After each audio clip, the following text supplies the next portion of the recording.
Olá, sejam bem-vindos ao Entre Mentes, nosso podcast sobre saúde mental contra o estigma. Eu sou o Luiz Fujita e hoje a gente vai falar sobre uma possibilidade muito promissora de novos tratamentos para transtornos psiquiátricos, né? Pelo menos para o público leigo, e aí o nosso convidado vai poder corrigir se não for o caso, a impressão que a gente tem é que essa área de tratamentos novos com medicamentos anda muito devagar na parte da psiquiatria, né? Não é muito atualizada. A gente ouve falar da revolução do Prozac, né? E já faz muito tempo, lá, enfim, dos anos 80. E desde então, pra gente, né, que é de fora, não ouve falar em uma coisa muito novidade, né? Mas aí o senhor pode me corrigir depois, né? E, justamente, a gente vai falar do que a gente... Pode ser que a gente esteja vivenciando agora, né? A possibilidade de, dentro de algum tempo, a gente ter alguma coisa muito nova nessa área, né? Apesar do nosso convidado estudar isso há 27 anos, né? Quase 30 anos. Mas pra gente começou esse assunto a chegar agora. A gente vai falar com o Dr. Bruno Rasmussen, né? Que é médico, clínico e gastro. E a gente vai falar também por quê, né? O que tem a ver um médico clínico e gastro envolvido em tratamento de questões psiquiátricas, né? Muito obrigado por estar presente aqui com a gente, Dr. Bruno. Imagina, eu que agradeço a chance e a oportunidade aí, Luiz. Obrigado pelo convite. Estou à disposição. Esse tal medicamento, ou tratamento novo que eu mencionei no início, tem a ver com medicamentos psicodélicos. Eu não sei nem se esse é o nome correto, né? Falar que é um medicamento psicodélico, medicamento à base de substâncias psicodélicas, né? Queria que o senhor desenrolasse primeiro isso, né? O que é um psicodélico? Como é que a gente define esse tipo de medicamento? E até assim, ele é oral? Como é que se toma isso, né? É bom tocar nesse assunto porque assim, o termo psicodélico já carrega um certo preconceito, né? Um certo estigma. Quando a gente fala em psicodélico, muitas pessoas lembram lá de festivais, Woodstock, né? Hippies, consumo desenfreado de droga, e não tem nada a ver com isso. O psicodélico, a palavra psicodélica vem do grego, aquilo que manifesta a mente, né? Então são determinadas substâncias, é um grupo de substâncias, que fazem com que a pessoa, quando toma, ela tenha uma expansão de consciência, né? E essa expansão de consciência facilita a psicoterapia. Então, todas essas substâncias, elas têm isso em comum. Elas são facilitadores da psicoterapia. Então, eles facilitam não só o paciente ficar mais à vontade para conversar, como até ele acessar melhor, né, as profundezas aí do psiquismo dele, para ele se entender melhor e ajudar o terapeuta que está cuidando dele a também entender melhor a situação, né? Essas substâncias todas, o MDMA, a psilocibina, que vem dos chamados cogumelos mágicos, a ibogaína, a ayahuasca, né, que é bastante conhecida aqui no Brasil, são todas substâncias que, no passado, por conta de preconceito, sofreram grandes restrições, né? Sim. E na década de 60, 70, muitas delas foram até proibidas, né? Inicialmente nos Estados Unidos, e depois no resto do mundo. Mas de uns tempos para cá, até por conta da dificuldade que a psiquiatria tem tido para encontrar medicamentos, né, a gente sabe que por mais que exista um monte de opções de medicamentos psiquiátricos, muitos não funcionam com o efeito que a gente gostaria, né, tanto a gente como profissional, como principalmente os pacientes, né? Sim. São remédios que não entregam tudo que deveriam entregar e, por outro lado, entregam efeitos colaterais, criam dependência, a pessoa às vezes não melhora totalmente, mas também não consegue ficar sem o remédio, né? Os psicodélicos são um pouco diferentes, a maioria deles é de uso em poucas oportunidades, a pessoa usa uma vez só, ou 2 vezes, ou 3 vezes, num período de algumas semanas ou meses, e depois o problema, em muitos casos, está resolvido. Não são milagres, né? Não são substâncias mágicas, né? E na verdade, é realmente simples isso. São substâncias que facilitam a psicoterapia por causar uma expansão de consciência. Aí, antes de entrar na área da sua maior especialidade, né, doutor Bruno, que tipo de paciente, que transtornos, que condições que tem estudos acontecendo e que a gente tem novidades mais animadoras? Certo. Um dos principais medicamentos nesse grupo é a psilocibina, que é extraída dos cogumelos, né? E os estudos que estão sendo feitos estão sendo usados para depressão, com poucas doses. 2 ou 3 doses, ela já melhoraria bastante a depressão, né? Outra substância é o MDMA. O MDMA, conhecido também como êxtase, né? Uhum. Apesar que a gente gosta sempre de explicar que o êxtase que está na rua, né, que é disponível aí para compra no mercado paralelo, vamos dizer assim, Sim. ele não, muitas vezes não tem MDMA, muitas vezes ele chama êxtase, mas não tem MDMA. Tem um monte de contaminantes, um monte de outras coisas, mas MDMA mesmo, ou não tem, ou tem muito pouco. O MDMA puro, né, ele é muito útil para o transtorno de estresse pós-traumático, para aquela situação onde a pessoa passou por um momento limite, né? Uma agressão, um sequestro, um assalto, uma guerra, um incêndio, violência sexual, né? E aí ela fica com aquele trauma. E o MDMA tem essa característica, ele alivia isso muito. E por que ele faz isso? Porque quando você toma, você tem mesmo uma expansão de consciência e você facilita você lidar com aquilo, você abordar aquilo. Uhum. Então, no caso do MDMA, o que é preconizado é que a pessoa tome o MDMA, acompanhado por 2 psicólogos, e durante o efeito, que dura por volta de 6 a 8 horas, então ela converse livremente e os psicólogos vão ajudando ela, então, a tocar naquele assunto e, vamos dizer assim, ressignificar, né? Entender de uma maneira melhor o que aconteceu com ela. Nos Estados Unidos está tendo muita repercussão, porque nos Estados Unidos eles têm um problema sério dos soldados, né, os veteranos que voltam das guerras, né, do Iraque, do Afeganistão e tal, jovens, né, super preparados, né, mas que voltam com estresse pós-traumático e, em muitos casos, acabam se suicidando. Uhum. Eles têm 22 suicídios por dia de ex-combatentes, né? Nossa. Então, o próprio Pentágono, né, estimula as pesquisas com MDMA porque se imagina que isso vai ajudar muitos desses veteranos a lidar melhor com essa situação, né? E então, lá está tão avançado que se acredita que provavelmente em 2022 já esteja disponível para tratamentos, apesar de que há pouco tempo atrás era uma substância proibida, né, banida, né, mas agora não. Agora está se entendendo uma verdade que os médicos sempre souberam, que a diferença entre o remédio e o veneno é a dose, né? Sim. É o jeito até de você usar, né? Até água pode matar se você tomar 15 litros de uma vez, Sim. né? Outra substância interessante é a ibogaína. A ibogaína ela tem um efeito muito marcante na dependência química, né?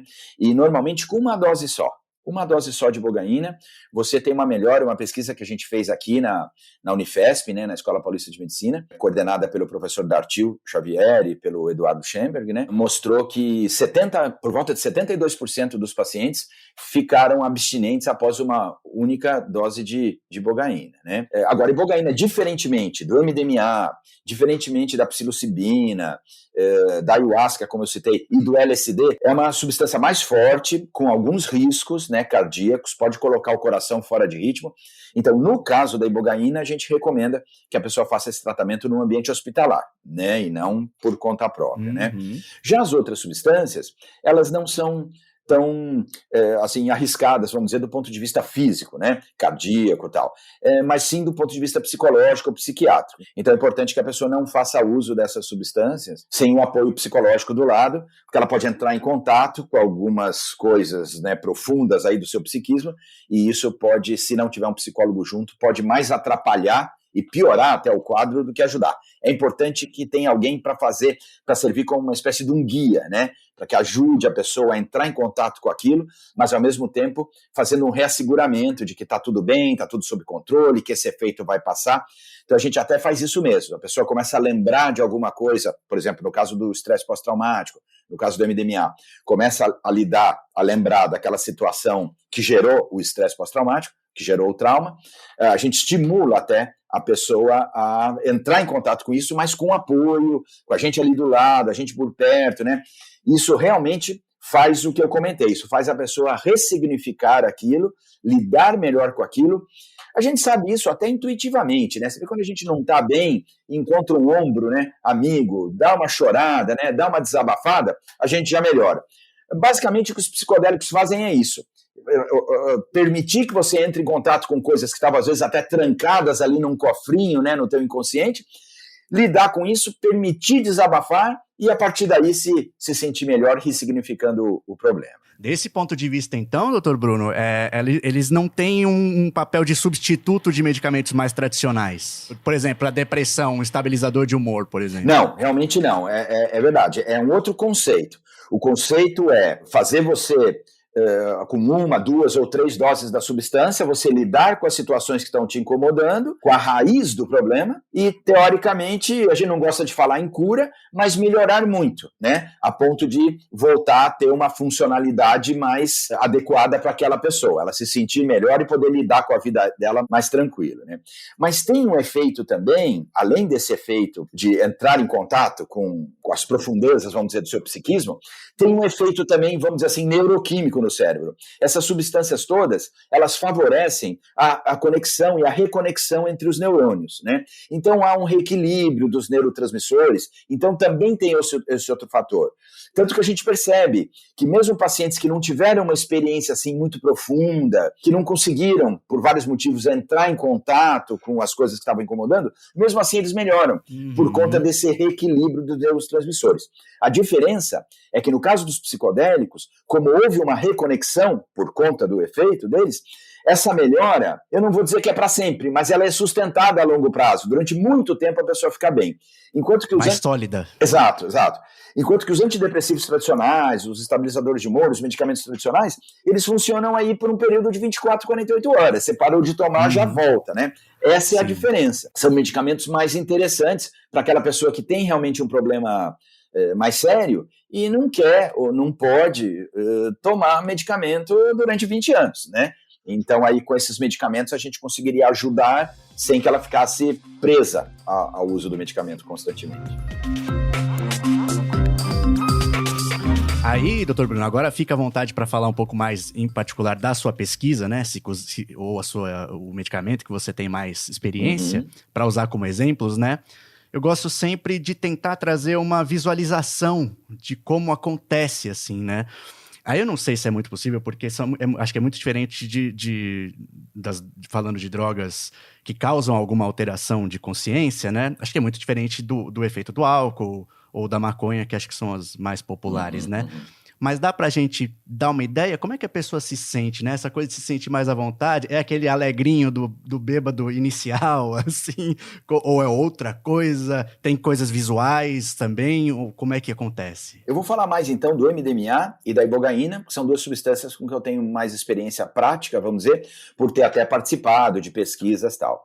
O MDMA, o efeito dele é assim, meio quase como se fosse um soro da verdade. Ele dá vontade de falar, ele bloqueia a comunicação entre a amígdala, né, que é um órgão cerebral que até organismos mais primitivos, né, na evolução, que nem os répteis, por exemplo, já tem, é o órgão do medo, né? É o órgão do alarme, né? Do alerta, né? É o que é ativado quando a gente está fazendo alguma coisa e ouve um barulhão, né? É aquela defesa assim instantânea, né? Ele interrompe a comunicação entre a amígdala e o lobo frontal, que é a região, vamos dizer, do raciocínio, né? Mais sofisticado. Então, ele tira o medo ao mesmo tempo que ele dá vontade de falar. Então, ele facilita demais a psicoterapia, porque a pessoa cria rapidamente, e esse é o efeito que os usuários recreacionais de MDMA procuram nas raves e tal, né? Ele cria uma sensação de amor pelas pessoas que estão em volta, de confiança nas pessoas que estão em volta. Isso tem a ver também com o aumento de um hormônio que chama ocitocina, que é o mesmo hormônio que a mulher libera logo após o parto. É isso que cria aquele vínculo instantâneo com o neném. No caso do MDMA também, libera uma quantidade grande de ocitocina, bloqueia a sensação de medo da amígdala, então você cria confiança e até amor pelas pessoas que estão em volta, no caso do contexto terapêutico, são os psicólogos que estão ali em volta, e dá vontade de falar. Então pronto, é tudo que o psicólogo precisava. Ele ganhou, quimicamente falando, a confiança, né? Criou, quimicamente falando, um vínculo com o paciente, e o paciente está com vontade de falar. Então ele abre, ele conta coisas que ele nunca contou para ninguém, ou que ele tinha dificuldade de contar, e os bons profissionais ali vão conseguir lidar com aquela situação e fazer com que o paciente, então, também consiga, vamos dizer assim, digerir a sensação, né? As emoções e tal, e lidar melhor com isso. O tratamento no contexto terapêutico do MDMA é feito em alguma clínica, algum consultório, não há necessidade de ser no hospital, sempre acompanhado por 2 psicólogos, e é importante que esses psicólogos sejam um casal, homem e mulher, não obrigatoriamente que tenham uma relação, mas que sejam um homem e mulher, porque às vezes o paciente se identifica mais com um gênero, mais com outro, então para deixar o paciente totalmente à vontade, né? Principalmente nas questões de abuso, né? Então, aí, dependendo da situação, ele vai se identificar mais com um gênero ou com o outro. Claro. O paciente fica deitado, com um fone, ouvindo músicas calmas, tranquilas, uma venda. Ele não tem visualizações, não tem, tipo, alucinações, é um fenômeno visual. Ele tem só essa sensação de extrema confiança nas pessoas que estão em volta e uma tranquilidade, uma falta de medo de tocar nos assuntos, né? Uma falta de medo até de se abrir, né? Sim. A gente vê que é interessante, alguns pacientes, no âmbito da pesquisa, alguns pacientes chegam até, às vezes, estão falando muito, colocam a mão na boca, tipo, tô falando muito, né? Sim. Mas é meio incontrolável isso, dá vontade mesmo de falar. Sim. A ibogaína é um pouco diferente, a ibogaína, como eu falei, é um pouco mais forte, então tem que ser num ambiente hospitalar. A ibogaína dá um efeito de, por um lado, aumentar uma substância no cérebro que chama GDNF, que propicia novas conexões entre os neurônios, e isso reequilibra os neurotransmissores, mas a ibogaína também faz com que a pessoa entre num estado que a gente chama de onirofrenia. É um estado, vem do grego, oniros, sonho, e frenos, mente, né? A mente que sonha. Então é um estado de sonhar acordado. A pessoa está acordada, mas se ela fecha o olho, ela está sonhando. Ela vê imagens passando, né? A mesma textura do sonho, imagens muito nítidas, né? Mas ela sabe que ela está acordada, ela sabe que aquilo não está acontecendo, diferentemente do sonho, Sim. que enquanto o sonho está acontecendo, a gente acha que é verdade. Tanto Sim. que quando é um pesadelo, a gente acorda, né? Nossa, que alívio, acordei.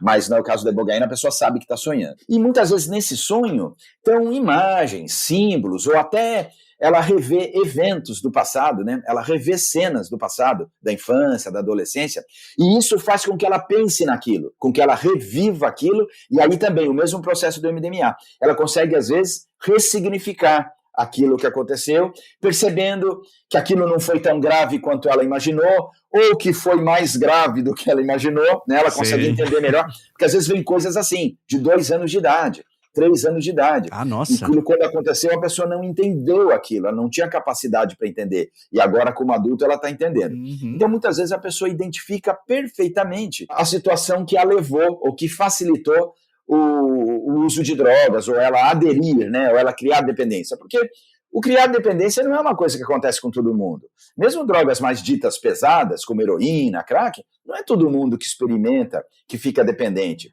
Existe muito uma propaganda em relação a isso, até para assustar a garotada, né? E até dá para entender o raciocínio, mas você tem que ser transparente, tem que falar a verdade. Não é todo mundo que tem contato com uma droga que cria dependência instantaneamente. Apesar que algumas drogas são mesmo mais aditivas do que outras, né? Criam mais dependência do que outras. Então, tem outros fatores aí que levam ao uso, né? Ao criar, não ao uso, mas ao criar dependência. E aí, às vezes, tem a ver com isso. A pessoa está substituindo alguma coisa pela droga. Essa experiência de lembrar do passado nitidamente, de ver, às vezes, até imagens do passado, e depois seguida por uma terapia, né? Faz com que a pessoa entenda melhor e tenha mais, vamos dizer assim, armas para lutar contra isso. Ela começa a se entender melhor, né? Por que quando acontece tal coisa eu tenho vontade de usar droga? Porque no passado aconteceu assim, assado, você reage assim, assado a determinada situação. No caso da ibogaína, como o efeito é muito forte e é acompanhado de alguns sintomas físicos, bastante tontura, bastante náusea, vômito às vezes, tremores assim de extremidades, não é muito fácil fazer, como no MDMA, a psicoterapia durante o efeito. O paciente não tem muita disposição para falar, ele fica confuso para falar, porque as lembranças vêm vindo à mente num ritmo muito rápido, então ele está contando uma coisa, já vem outra lembrança. Então o ideal é fazer um pouco de terapia antes, algumas sessões antes, aí toma a ibogaína, aí depois faz algumas sessões na sequência, né, nos dias, semanas seguintes, para ajudar, como eu falei, a digerir todos esses eventos. Mas o conceito é o mesmo. Usar uma substância que faz com que, de alguma maneira, você consiga ter uma expansão de consciência, você consiga ter uma percepção melhor de você, da sua vida, das suas coisas, e compartilhar isso com profissionais da área da saúde mental, para que eles possam, então, te ajudar a lidar com isso. O conceito é bem semelhante. Não tenho experiência com a psilocibina, né? A psilocibina, a gente está programando uma pesquisa, mas por questão de financiamento a gente não tem essa pesquisa ainda, mas o efeito da psilocibina é semelhante. Você também tem uma expansão de consciência, né? Uma viagem, né? Que nem o pessoal gosta de falar, e nessa situação você relembra coisas, você entende coisas, você tem percepções das coisas com as quais você está lidando diferentes da percepção que você tem no teu estado normal, e isso faz com que você consiga, então, mudar entender melhor e tomar atitudes para ajudar a resolver o problema que você está vivenciando. A ayahuasca é a mesma coisa, a ayahuasca é bem mais disseminada aqui no Brasil, né? Por ser uma coisa tradicional, tem as religiões ayahuasqueiras, né? O Santo Daime. Mas é a mesma coisa, é uma expansão de consciência durante 4, 5 horas e que você tem percepções diferentes das coisas suas, dos seus problemas, das coisas suas do dia a dia. Você entende melhor com o que você está lidando e o que você precisa fazer para melhorar. E, doutor Bruno, a dependência química, ela sempre me parece um pouco deslocada quando ela é colocada junto dos temas da psiquiatria. Ela parece um pouco diferente, assim, dos transtornos, né? E aí, pela via de ação que você está explicando pra gente, essa abertura, né, mais pro vontade de falar, né, um acesso a uma consciência que você talvez não teria normalmente, ela me parece que não tem tanto a ver com dependência química, sabe? Mas pode ser uma visão muito minha de ligar a dependência química a uma coisa mais química mesmo, e não tanto a uma coisa que essa ação onírica poderia ter alguma ação, né? Como que é que funciona isso? Por que é eficaz também para dependências químicas? No caso da dependência química, tem isso mesmo que você falou, é um pouco deslocada. Também um dos componentes desse deslocamento é o fato dos próprios profissionais da área terem preconceito, Sim. Né? Tem isso, né? Sim. Então, muitos colegas da área de saúde mental não querem atender dependência química, porque realmente dá trabalho, são pacientes que demandam uma atenção maior, um cuidado maior, né? Então, realmente tem esse lado. Mas tem um tipo de dependência química, que é aquele tipo de dependência química que a pessoa tem um outro transtorno mental, e esse transtorno mental leva à dependência química. Né? Então, o paciente, por exemplo, ou tem uma psicose, uma esquizofrenia, ou às vezes não chega a ser psicótico, mas ele tem, por exemplo, um déficit de atenção, e aí ele descobre que o álcool acalma ele, ou a maconha acalma, né? Ou pacientes muito ansiosos, a mesma coisa, que esses depressores do sistema nervoso central, tipo maconha, tipo álcool, acalmam, né? Tem o paciente com depressão, que aí ele percebe, então, quando ele usa um estimulante, tipo cocaína, ele melhora, ele consegue levantar da cama e trabalhar. Então, tem esses pacientes que a maioria dos pacientes dependentes químicos, eles têm outras comorbidades, que a gente fala, ele tem outros problemas, e a maioria deles está usando essa substância para se automedicar. Eles descobrem, né, que melhoram com aquela substância, então estão se automedicando para se sentir melhor. O caso clássico é aquele rapazinho, novinho, que está começando a frequentar festinhas de adolescentes, baile, aí quer conversar com uma menina, tá intimidado, aí toma uma batidinha, aí cria coragem e vai. Então ele começa a aprender que isso ajuda, que isso, né, facilita, né? Mas tem os pacientes que fazem uso nessas situações e tem os pacientes, então, que de tanto fazer uso nessa situação, ele cria dependência, quer dizer, o cérebro começa a funcionar baseado naquilo, né? A gente sempre fala assim, que quando o paciente ainda não é dependente, quando ele está usando uma substância e não é dependente, ele está usando aquela substância para funcionar um pouco acima do normal dele, né? Então ele quer dar um shift, né? Um upgrade no funcionamento dele, então ele está normal, está tudo bem, mas se ele usa alguma coisa, ele funciona mais do que o normal. Então, por exemplo, é aquele caminhoneiro que usa anfetamina para dirigir, para ficar mais tempo acordado e tal. Mas aí o organismo é assim, o organismo acostuma com as coisas que a gente joga lá dentro, lida cada vez mais rápido com aquelas coisas, no sentido de digerir, né, de metabolizar aquelas coisas, e aí chega uma hora que então funciona assim. O paciente, se ele não usar, ele fica abaixo do normal. Ele só consegue funcionar normal se ele usar. O exemplo clássico é aquele paciente alcoolista, né, que usa muito álcool, que acorda de manhã tremendo, então ele passa no caminho do trabalho num barzinho, toma uma pinga, para de tremer, trabalha o dia inteiro normal, ele não fica embriagado, ele está normal. No fim do dia ele está tremendo de novo, na volta ele toma outra dose, para de tremer, e às vezes fica anos nesse consumo que não visa melhorar a performance dele, visa só conseguir com que ele fique normal, porque se ele não ficar normal, ele se sente mal. Esse se sentir mal é o que a gente chama de abstinência, né? É a falta da droga, então são sintomas da síndrome de abstinência, né? Quer dizer, o organismo está realmente sentindo falta, e a gente diz aí que ele está dependente, né? Quer dizer, ele está precisando daquilo para funcionar normalmente, né? Para tocar a vida normal, ele precisa daquilo. Então ele está dependente.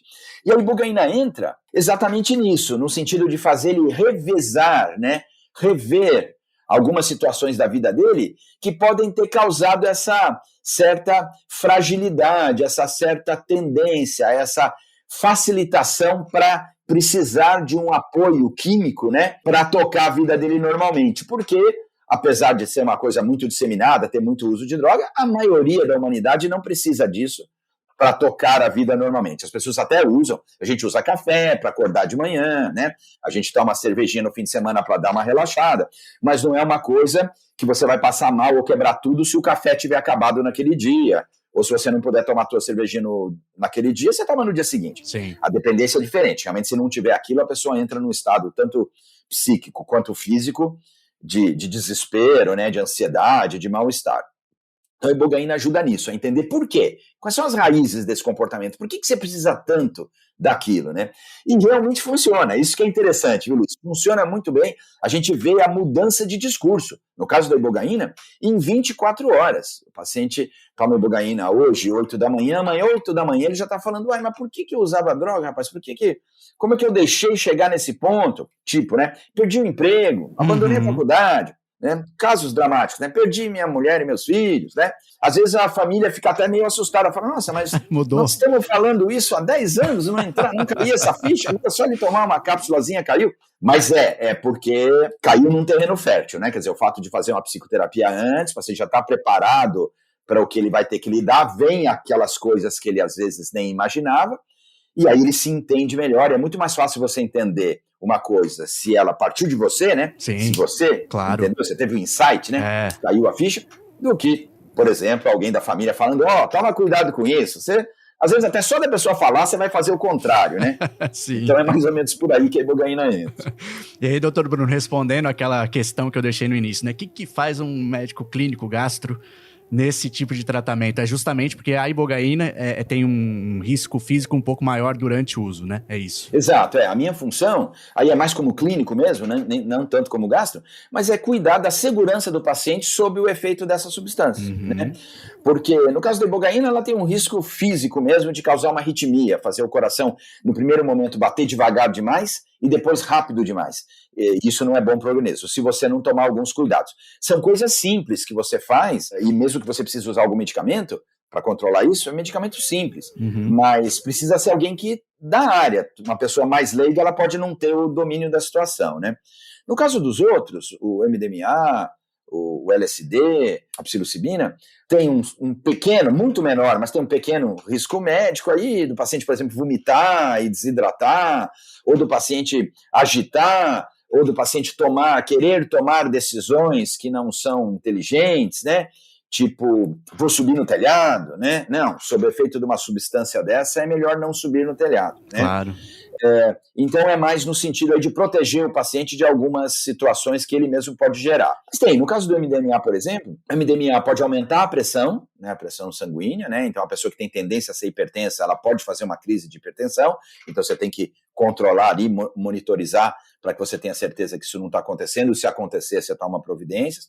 O MDMA também tem relatos, a gente não viu isso na pesquisa, mas o MDMA tem relatos de hipertermia, de pessoas que aumentam a temperatura, vão a 37,5, 38 de temperatura, mas não estão com febre realmente, elas não estão com uma infecção.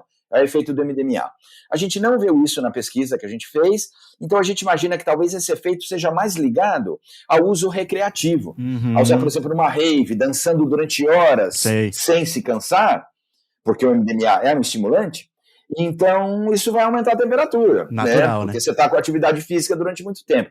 Porque os pacientes que fizeram nesse contexto terapêutico de pesquisa, eles ficam deitadinhos o dia inteiro, até com o ar-condicionado ligado, então nenhum deles fez hipertermia e tal. Então é nesse sentido que é a minha função como clínico, né? Muita gente imagina que eu seja psiquiatra, mas não. Eu sou clínico, a minha função é cuidar do paciente sob o efeito daquela substância. Passou o efeito, ele é, vamos dizer assim, entre aspas, devolvido então para o colega psiquiatra, que aí vai continuar o acompanhamento, e para os psicólogos também. Meio como um papel de um anestesista, né? Fica ali cuidando, monitorando, né? Exato, muito parecido. Exato, enquanto o cirurgião ali está, né, costurando, cortando, dissecando, o anestesista está ali até meio escondidinho ali numa tendazinha que eles fazem ali, mantendo o paciente em estado ótimo, né, com a pressão, com o batimento cardíaco, a respiração, a oxigenação do sangue, para que o cirurgião possa fazer o trabalho com calma, sem oferecer risco para o paciente.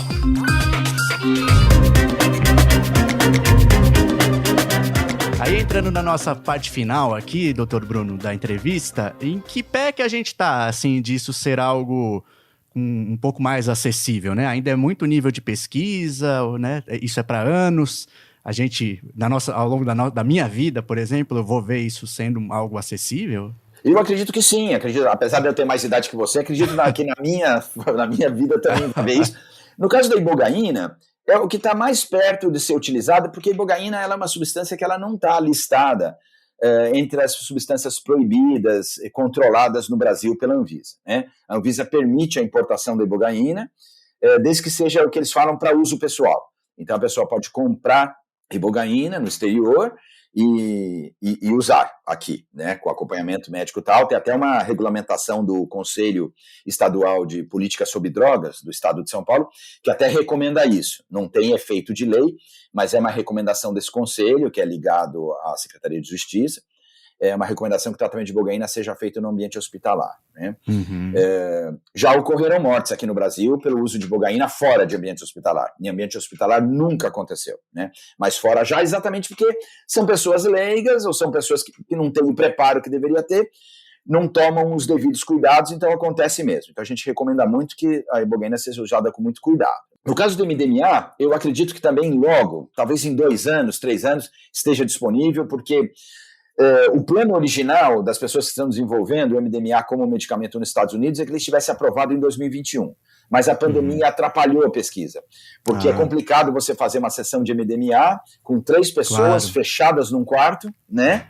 Sim. Durante 8 horas, e ainda a pessoa chora, a pessoa fala alto, às vezes é necessário uma contenção física do tipo, não, calma, assim, tipo um abraço, uma coisa mais assim, às vezes o paciente quer isso, ele quer, tipo, que nem eu falei, um ombro amigo, às vezes ele quer, e como é que vai fazer isso em plena pandemia do coronavírus? Então as pesquisas atrasaram, mas a gente imagina que em 2022, máximo 23, já esteja liberado pelo FDA. Eu acredito que sendo liberado pelo FDA, num efeito meio dominó, rapidamente a Anvisa vai aprovar também, né? A psilocibina e os outros, em todos os lugares do mundo está havendo uma pesquisa sobre isso, mas ainda estão em fases de pesquisa mais inicial, então deve demorar um pouquinho, 5 anos, 6 anos, alguma coisa desse tipo. Nós já estamos num barco, nós estamos vendo a Terra lá longe, está bem longe, mas estamos vendo já. Então eu acredito que a gente vai participar disso no sentido de estar testemunhando isso, vendo acontecendo com amigos, com familiares, fazendo esse tipo, tendo acesso a esse tipo de tratamento. Mas, doutor Bruno, entre esse nosso barquinho e a Terra, não pode acontecer de cair assim, ter algum obstáculo como o que acontece com o uso de canabidiol? Aí uma discussão que não tem nem a ver, né, com a coisa científica, e pela ligação que a gente comentou antes, né, porque você faz a ligação imediatamente com uma droga e alguma coisa assim, né? Não tem esse risco tem. Aprovou, mas puta, ninguém usa porque é dificílimo, sabe? O risco maior é isso mesmo, é fazer ideologia, né, com essas substâncias. Esse é o risco, né? Tem uma influência política aí que bloqueie esses estudos, né? Isso é um risco real, na minha opinião. Por outro lado, os medicamentos, essas substâncias são tão eficientes que vai ser difícil segurar, mesmo havendo... É o que aconteceu com o canabidiol, né? Tem um preconceito enorme, até maior do que os outros psicodélicos, por ser mais conhecido, por causa dessa coisa de maconha, mas funciona tão bem para essas indicações de crises convulsivas, né, reentrantes, né, intratáveis, né, que não teve como segurar, né? Foi de uma coisa proibida, né, banida, a um negócio que hoje está na farmácia, apesar de ser muito caro e tem que encontrar realmente maneiras alternativas, concordo, mas o fato é que está na farmácia, já tem canabidiol na farmácia, é muito caro, precisa de receita, é um pouco burocrático, mas está disponível. Então, mesmo com campanhas gigantes contra, né? Pessoas muito influentes contra. Então, eu acho que com essas outras substâncias vai ser igual. O poder é tão verdadeira a eficácia delas, é tão real a eficácia delas, que não vai ter como segurar. É a mesma coisa que você tentar fazer um diquezinho de madeira para segurar um tsunami. Não vai dar, né? Uma marola você segura, mas o tsunami você não segura. Então eu vejo por aí. Pode atrasar um pouco esses prazos que eu falei, mas não acontecer, vai acontecer porque realmente funciona. E aí compara com os outros medicamentos tradicionais que não funcionam direito. Você, por exemplo, no caso da ibogaína para a dependência química, você faz no hospital 24 horas de internação. Isso tem uma eficácia melhor do que 9 meses de internação numa clínica tradicional. Sim, Então, até economicamente. Até economicamente. E esse é um problema, porque aí sim, as clínicas tradicionais são contra. Claro. Lógico, sim. né? Lobbies, né? Lobbies, exato, né? Da mesma maneira que quem vivia de fazer manutenção em carruagem foi contra a invenção do carro, né? Sim. É assim, mas é isso. O carro era tão mais eficiente como meio de transporte que pegou. Essas substâncias são tão mais eficientes que os tratamentos tradicionais que elas estão pegando também. Já pegaram, na verdade.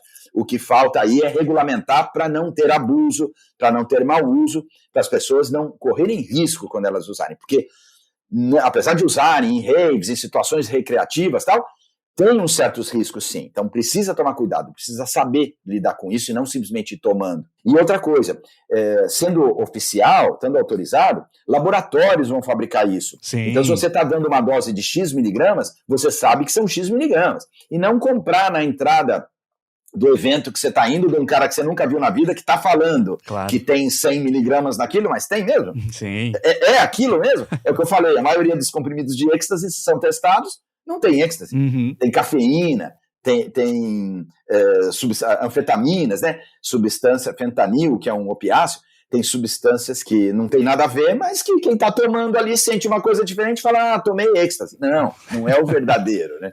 Então, o fato de legalizar, regulamentar, protege as pessoas de consequências danosas. É esse que é o ponto, protege. É muito mais fácil você comprar uma droga ilícita do que você comprar um remédio de tarja preta. Você vai na farmácia, você não consegue. Se você não tiver aquela receita azul, você não compra. Funciona. A fiscalização da Anvisa funciona, né? Das secretarias municipais de saúde e tal. Agora, drogas ilícitas você compra praticamente em qualquer esquina, né? É verdade, ótima essa comparação. Mas é um fato. Minha última questão, doutor Bruno, que aqui a gente se preocupa muito com o acesso mesmo, né? Aí a gente tratou um pouco disso nessa questão jurídica, né? Legal, que acho que está bem encaminhada. Aí tem uma questão que me chamou a atenção, que foi essa necessidade de um uso muito monitorado, né? Não lembro agora qual dos exemplos que você falou, a pessoa, é bom que esteja com um psicólogo e uma psicóloga durante horas, né? Como que se imagina que isso possa ser aplicável na vida prática, né?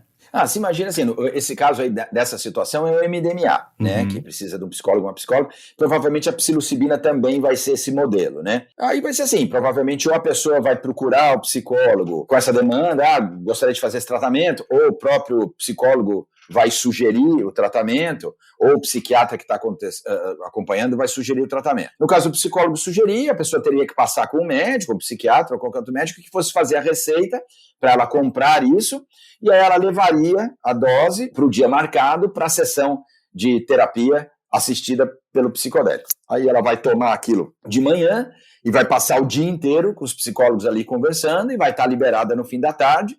No contexto da pesquisa, o paciente dormiu no consultório para a gente poder monitorar ele, né? Mas não é necessário. No dia a dia, eu acredito que isso vai ser uma coisa que vai começar às 8 da manhã, vai terminar às 8 da noite, ou um pouquinho antes. Sob essa vigilância. Provavelmente as doses que vão ser vendidas vão ser exatamente as doses que aquele paciente precisa tomar naquele dia, vão ser doses únicas, para evitar que haja um mercado paralelo também, né? O cara comprar 10 doses, usar uma, vender 9. Por exemplo, no caso do MDMA, o padrão que está se pesquisando são 3 doses, beleza. Então, dali a 3, 4 semanas, uma outra receitinha do médico responsável para comprar mais uma dose, vai para o consultório e toma. Ou então, talvez seja regulamentado no sentido do médico fazer a receita e os psicólogos comprarem, e aí no dia do tratamento, então já está disponível ali no consultório só para o paciente tomar, né? Tem uma coisa interessante nisso aí, que assim, é muito importante que o paciente tome isso. Primeiro assim, tem que ser totalmente voluntário o tratamento, né? Sim. Não pode ser uma coisa obrigada, é uma coisa que às vezes a gente vê. Eu quero obrigar meu filho a tomar ibogaína, vamos botar na sopa. Não é por aí, não vai funcionar. Botar na sopa.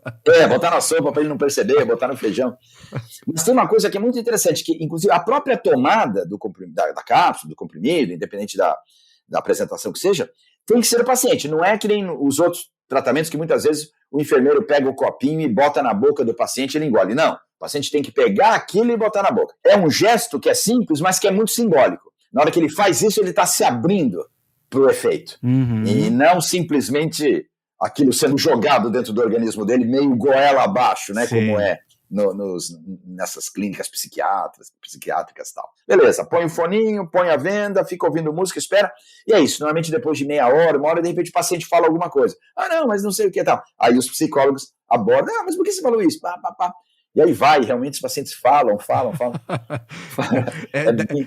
Pelo jeito que você conta, assim, como são os tratamentos, é aquela coisa, nossa, acho que vocês até recebem muita gente querendo fazer, porque parece não só eficaz, né, do ponto de vista do problema da pessoa, parece algo bom para se experienciar, sabe? No caso depende muito do que tem lá dentro da pessoa. Sim, né? É verdade. Para algumas pessoas é uma experiência assim, muito interessante, maravilhosa mesmo. Para outros não. Para outros é uma experiência bem sofrida, né? As pessoas, por exemplo, que passaram por abuso, né? Ou eu vi alguns casos, eu fiz um treinamento nos Estados Unidos para poder participar dessa pesquisa do MDMA. E os pacientes lá, que foram, vamos dizer assim, os sujeitos, né, do treinamento, eram tudo ex-combatentes, né, do Afeganistão e do Iraque. Então, nossa, cada situação que essa turma viveu, né, tanto os rapazes quanto as moças, então aí não é muito agradável. Sim. Voltar ao bombardeio, a ver o amigo levando um tiro ou uma bomba e sair queimando, andando, pegando fogo, é bem difícil. Agora, uma pessoa que tem um passado um pouco mais tranquilo, não tenha tantas situações dramáticas na vida, muitas vezes a experiência é bacana. Equivalente ao termo antigo que se imaginava do psicodélico. É aquela coisa mais tranquila, mais relaxante, mais interessante mesmo. Né? Não deixa de ser interessante e nem benéfico. Mas para esses pacientes que têm problemas mais sérios, é mais dura a experiência, é mais sofrida, né? O paciente chora bastante. Mas depois, quando passa, ele está realmente aliviado, vale a pena. Sim, é bom falar isso porque acho que as pessoas ouvem e querem muito, né, já fazer, às vezes só do ponto de vista da viagem mesmo, sabe? Eu quero, é um jeito de eu ter uma viagem legalizada, sabe? Exato. E isso é importante a gente citar aqui, a gente não está aqui de maneira nenhuma fazendo apologia do uso de droga, Sim. Não é isso, né? A gente vê isso como medicamentos e o que a gente sugere é o uso num ambiente de terapia, né? Um ambiente terapêutico, um ambiente profissional, né? E não o uso, toma MDMA aqui e vai para casa, né? Não, de jeito nenhum. Não se trata de uma apologia, não. É mais de uma nova classe de medicamentos que, infelizmente, a medicina não pode se dar o luxo de não observar a existência dessas substâncias, porque o que se tem no dia a dia não funciona bem. Se a gente estivesse falando, por exemplo, de um psicodélico que abaixa a febre.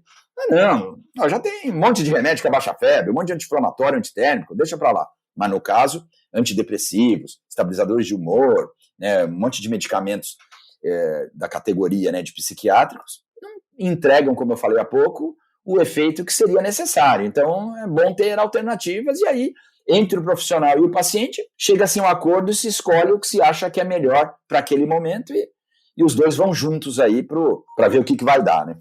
Perfeito.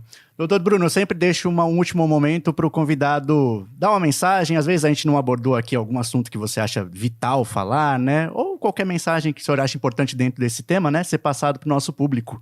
Existe um preconceito grande, né, contra essas substâncias, né? Mas é um preconceito muitas vezes daquele tipo, sabe? Não li e não gostei. Uhum. Né? A pessoa não tem nenhuma informação, mas ela é contra, né? Então a minha mensagem, a minha sugestão, que eu acredito que seja uma sugestão que não vá ser muito seguida pelos ouvintes aqui do podcast, porque eu acho que pessoas que estão ouvindo esse podcast já têm uma cabeça...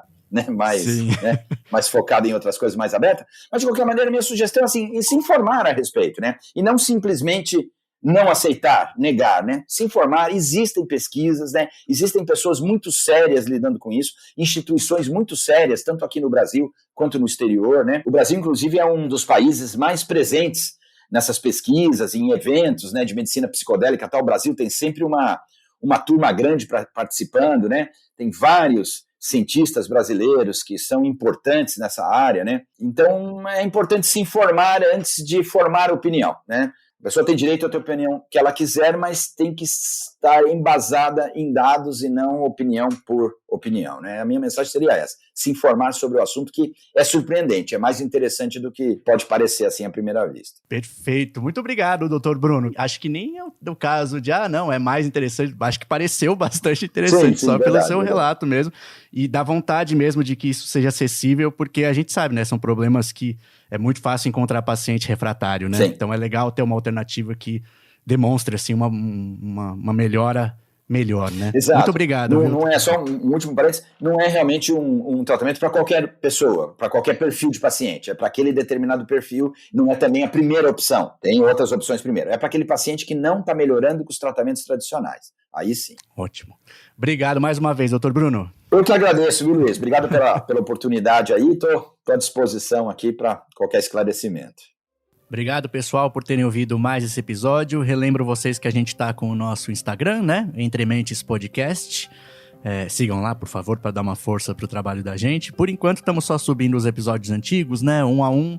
Mas a gente espera montar uma gradezinha aí especial, colocar mais informação no Instagram para enriquecer, né? Todo o trabalho que a gente vem fazendo, liderado pelo podcast.